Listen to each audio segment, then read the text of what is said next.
folks, Chris here on day 14. I've got a full belly. There was a Stars game tonight and had a busy day at work. So, of course, I didn't get much done, but I've got things organized for tomorrow and I should have a pretty productive day.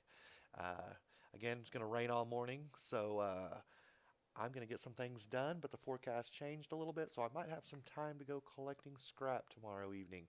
So we'll see how things go. But if you don't know what the hell I'm talking about, I'm just doing some 33-day challenge I came up with to see if it's worth my time scrapping part-time. And so far, it's been pretty rough when I actually keep track of things. So tonight, this is what I got done, and I will see you tomorrow.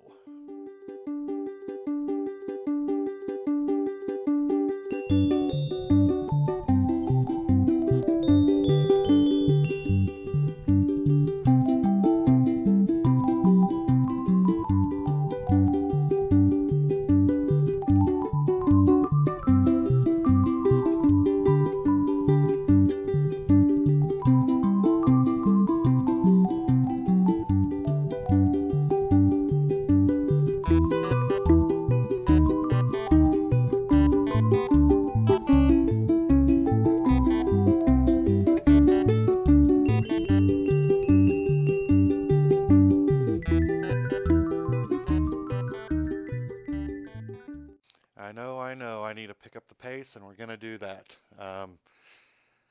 All right, I'm going to end this with a disclaimer like I always do. I'm going to keep this short and keep you YouTuber police off my back with a few disclaimers. Number one, scrap value is always the lowest price for an item, just above garbage. So if you bring something home and it works or has working parts, consider selling it on Craigslist, eBay. That's actually how I make a lot of money. Number two, scrap prices change with the stock market.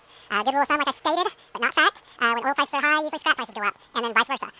For the purpose of this video, I just stated the prices from the last trip I made, so they're not going to be your prices. So I'm just using these as comparisons for the video. Number three, come on, use common sense. We're working with metals. They're sharp. They have sharp edges. Wear gloves, protective eye gear. Do what you need to do to keep yourself from going to the hospital and cutting to any profit you might make.